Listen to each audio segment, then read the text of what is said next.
Good morning, everybody. Welcome to our PT2 training session. My name is Savannah Peterson, although I know mostly everybody here. I'm so excited to have another training session together.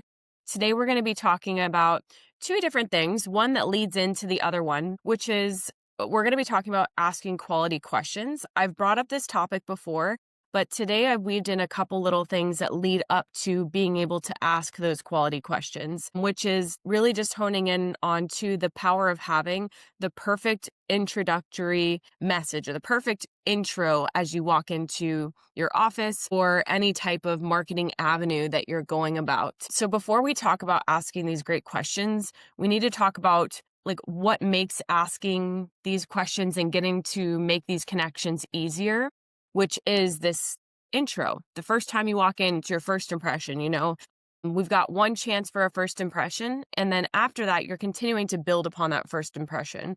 So even if you don't get that perfect shot the first time, stay really tuned in on continuing to develop this because it is a craft and it's not always a one size fits all. You're going to get better as you go. And I want to make sure that all of us are really focused on having a really strong message as we're walking into places. When our intro is really clear, confident, and natural, the rest of the conversation just flows a lot easier. A strong introductory message when you're walking in and introducing yourself does three really important things. One, it's going to tell people who you are.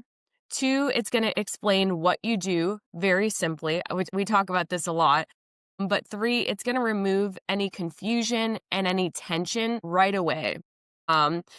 Really what it's also going to do is getting you out of that zone where as you walk in somewhere, it's the worst when people are like, how can I help you? Because immediately that's kind of cutting into, all right, well, let's just get right to the chase. But instead of allowing that person to say, well, how can I help you? Go in immediately and work into that introduction. So that way, the first question out of their mouth is not, how can I help you? It's going to be, well, oh, this person is moving a little bit differently. Maybe they have something to say that could be of value to our office or to our patients. When people understand you quickly, they relax. And when they are relaxing, they're able to talk. They don't feel so rushed. And that's what making asking questions goes a lot easier. So do yourself a favor. When you walk in, start with your introduction, at least with your name, and skip, how are you? How's it going? Because it's going to throw them into autopilot, just like that question in and of itself feels like an autopilot question. So we want to be really good at small talk. A lot of marketing and a lot of relationship building in this arena is getting really good at the small talk. So that way you can get past the small talk and get more into the depth of being clear and being human. So that way people feel like they can resonate with you.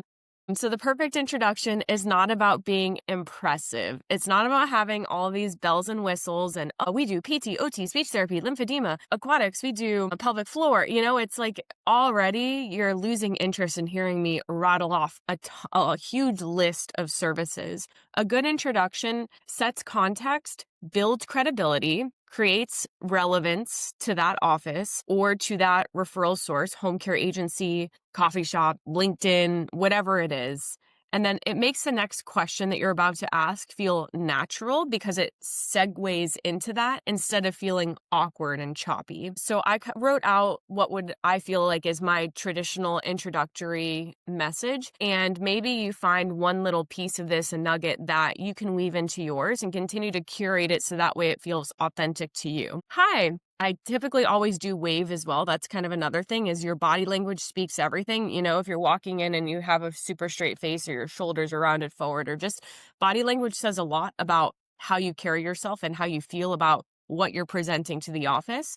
So really important with body language, but I'll always wave and smile when I walk up. So that way, in case that person is on the phone, I'm not just walking up and then standing there and being silent or crossing my arms or creating any type of body language that shows that I'm closed off. Even if they're kind of in the middle of something, it's okay to wave and say hello. So, hi, good morning. My name is Savannah. I own a small physical therapy practice called PTTU. I do house calls for patients that struggle with balance, and I also specialize in lymphedema. I know what I do is a little bit unique, so I wanted to introduce it as a resource to your office and your patients. And I actually live right around the corner from Dr. Smith, and I've heard really good things about you guys from some other patients that I've seen. So I just thought it'd be a really good connection to make and wanted to leave some practice information and get to know you guys. And immediately, like, why does that work? Even in saying it, like, I feel warm, it feels like I want to get to know that person. And we're breaking down the exact way that is going to get you into the zone where you can ask quality questions and build your relationship with this office.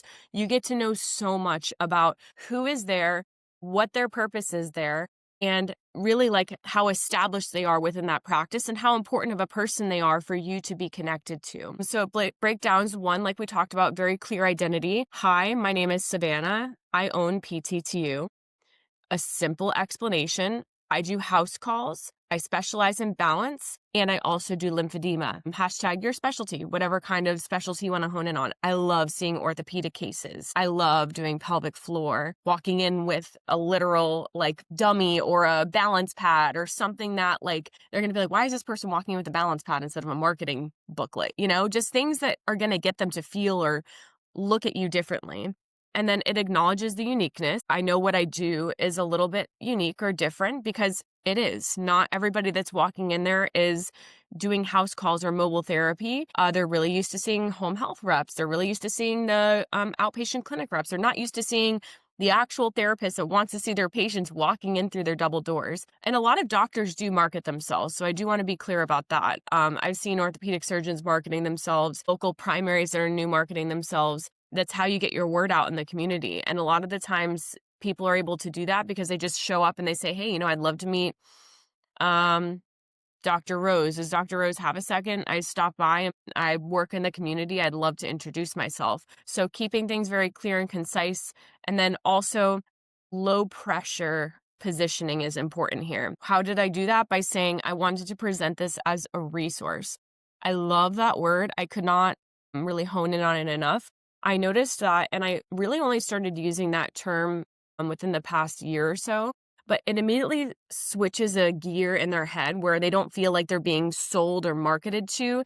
They feel like it is a resource for their patients because it is. And then lastly, like it builds a personal connection. I live right around the corner. So someone might be like, where do you live? So again, it's going to get them to think about how you're presenting yourself a little bit differently. And this intro answers really like the unspoken question that it's going to be in anyone's mind when you walk in. Why are you here? So how this intro makes asking questions easier because you've delivered something that's clear and questions now feel natural to ask. Examples of maybe some things that you could talk about that flow pretty easily after an introduction like that. And it obviously is going to depend on how that person responds to you. If they're really busy, you're not going to go through and keep asking them questions because, of course, it's not going to feel natural or authentic to do so. But if you go in on your second and third visit and they're always that busy, eventually you're going to have to make the time to just say, look, you know, I really want to build a connection with you. And I've stopped by a couple times. I noticed that you guys are always busy. There's never going to be a good time for me to kind of talk a little bit more in depth about what I do. Is there a good time? Maybe should I stop closer to the lunch hour? Or does Dr. Smith have 5 minutes on a Friday? Or what day of the week is kind of the slowest for you? And then you immediately follow up with that action item, which is showing up at that day and time the following week when they said that it would be a little bit better. Not leaving a lag or not leaving a gap in between those sessions in order to facilitate your like eagerness and your really like your hunger and your dedication to like wanting to get to know this person. Same is applied when you try to network with home care agencies. You're walking in and there's like 15 different people sitting at cubicles. You have no idea who you're supposed to talk to. Everybody's in the zone. They're submitting authorizations. They're talking to patients. It's a really busy atmosphere, but sometimes it's like you have to stop in your own shoes and say, well, I have a purpose here. I'm not just here to lollygag. I want to make connections. So how am I going to do that? And how you're going to do that, of course, is by trying to figure out who your point person is. but kind of heading back into the realm of like asking good questions. So the one that I love to ask, how long have you worked here? It's inquisitive and it's intuitive, because inquisitive in the sense that you get to know if that person has worked and known the doctor for a while. It's really important. And then two, it's intuitive, because by knowing how long that person has worked there, then you really have like a more sculpted idea of how to resonate with this office, because a lot of the times they kind of have their own little like unique personalities, right? They're their own ecosystems in a sense. And when you know what that personality is like and you're able to connect to that or that person, then you're probably going to be able to connect to all the other people in the offices. Example, a few months ago, I did a lunch with one of our therapists, and both of the physicians, one of them was literally sitting in I don't know, an office chair, just totally reclined back with their arms crossed, like, hey, yeah, had a busy day. And then the other physician was just kind of standing there also with arms crossed and very retracted in that sense. And so, of course, we're recognizing that their body language is like, great, we're doing another lunch. Not really interested. So instead of saying like, hi, I'm so and so, and just kind of like shoving positiveness towards them, which is not really how they vibe in that office, I immediately go in and go to reach and shake their hand. It's like, well, you look like you've had a tough morning. Now let's turn it around. I brought in a great lunch. Like, you want to go sit down and hang out for a second? I'd love to get to know you guys, and just making it more natural, because if they have that kind of environment in the office and you resonate with that, now when you go back, they're going to see you like, hey, that's a part of the gang. I'm going to go back and say hi to Dr. So-and-so and just dap, give a high five, whatever it is. It doesn't matter. Build that connection in an authentic way to both you and to the people that you're connecting to. Asking the question, do you see a lot of patients with balance issues? I mean, the answer is going to be yes. Of course they do. So many patients do. Well, then what do the doctors tend to do with those patients? Are you always referring them out to therapy, or what happens if they report a fall? And you're asking questions that eventually want to get to a point where hopefully that person at the desk doesn't know how to answer your question. They're going to have to go and grab the doctor or grab somebody that can help you really build the picture, the scope of how they're providing care in that office. What kind of resources do you tend to refer patients to? That's another really good one. What kind of challenges do you run into with patients like this? Because I notice if I don't get in to see that patient right away, or if they're referred to me a little bit too late, it's like I just get through the eval and then they have a fall and they end up in the hospital, and this whole series of events when all of this really could have been prevented. Our healthcare system is so focused on sick care. It's like everything that insurance covers is sick care instead of prevention. Like, cash pays for prevention and wellness, but insurance pays for sickness. And like kind of getting into conversations like that, yeah, you're walking this fine line. It's a little bit dicey, but at the same time, you don't have to necessarily position yourself in one way or another. You're just utilizing it in a way that, this person kind of knows what they're talking about. It makes sense. Why don't I use therapy like Savannah, like the therapist walking into your door, in a more proactive manner? So maybe you change the way that they currently operate. You just never know what kind of question is going to get them to shift and use you as a resource. And sometimes you just have to be really straightforward and say, well, just give us a try. Give me a try. I'd love to see one of your patients. They're going to have great results. They're going to have great feedback. Give me a tough one.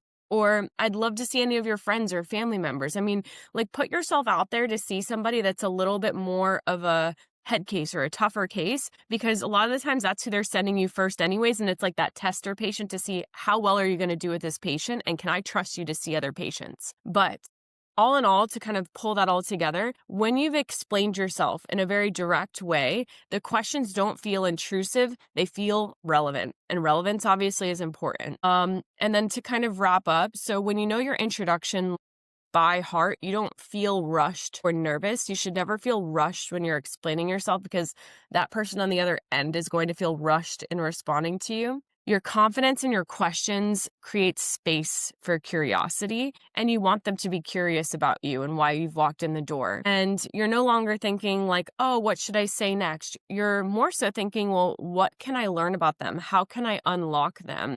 Which is going to help you build the trust. It's going to help them feel seen, heard, and valued. A couple more little quick questions that you can maybe ask surrounding the first few. What got you into this role? What do you enjoy most about working here? What's new or exciting lately? Instead of, hey, how are you? Hey, how are you is like, good.